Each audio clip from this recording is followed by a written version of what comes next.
আসসালামু আলাইকুম। আজকে আমরা দেখব যে ইপসন প্রিন্টারে হেড কিলিং কিভাবে দিতে হয়।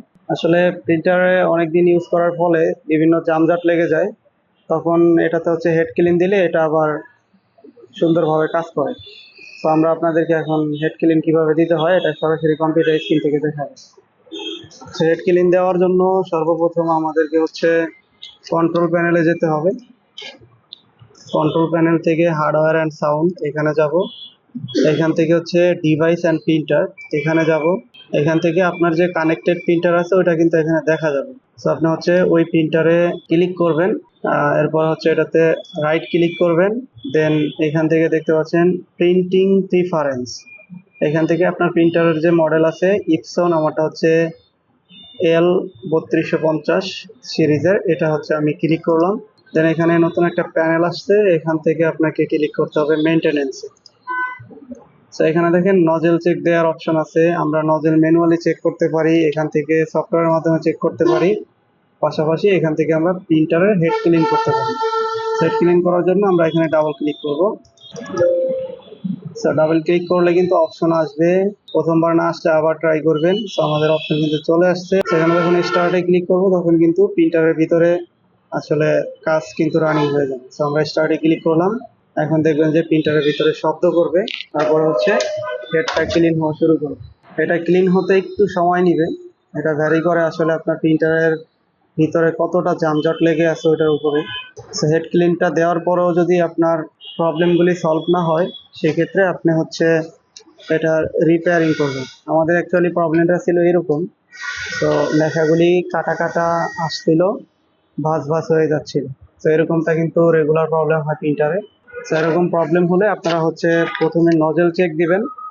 নজেল চেক দেওয়ার পরে যদি দেখেন কালিগুলি ঠিক আছে, তখন হচ্ছে আপনি হেড ক্লিন করবেন।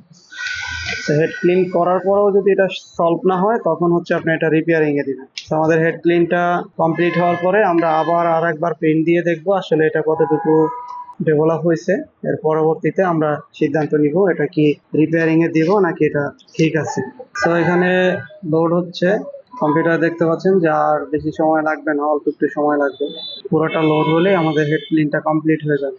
এখন আমরা এখান থেকে হচ্ছে নজেল চেক প্যানেলে ক্লিক করতে পারি, আমরা নজেলে কোনো প্রবলেম আছে কিনা এটা দেখবো, অথবা ফিনিশ দিয়ে দিতে পারি। তো আমরা আর একবার হচ্ছে নজেলটা চেক করে নিচ্ছি। সেখানে ক্লিক করার সাথে সাথেই কিন্তু প্রিন্টার থেকে একটা পেপার কিন্তু টান দিবে, আপনারা খেয়াল করবেন।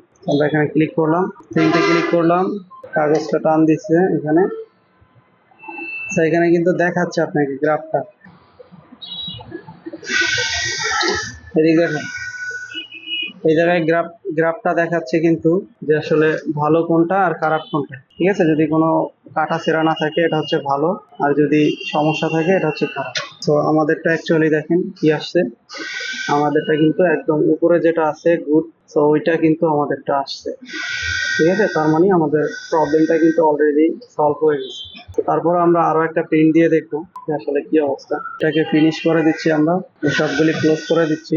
আমরা হচ্ছে আর একবার এই সেম প্রিন্টটা দিব, দেওয়ার পরে আসলে দেখবো যে আসলে এটা কতটুকু সলভ হয়েছে। তো এখানে দেখতে পাচ্ছেন এটা হচ্ছে আগেরটা দেখতেই পাচ্ছেন যে একদম বিচ্ছিরি একটা অবস্থা, কালারগুলি ঠিক মতো আসে নাই। আর এবার কিন্তু লেখাগুলি একদম স্পষ্ট আসছে, সব ঠিক আছে। পাশাপাশি এখানে এটা অলমোস্ট ক্লিয়ার হয়ে গেছে, হালকা একটু শ্যাডো দাগ আছে।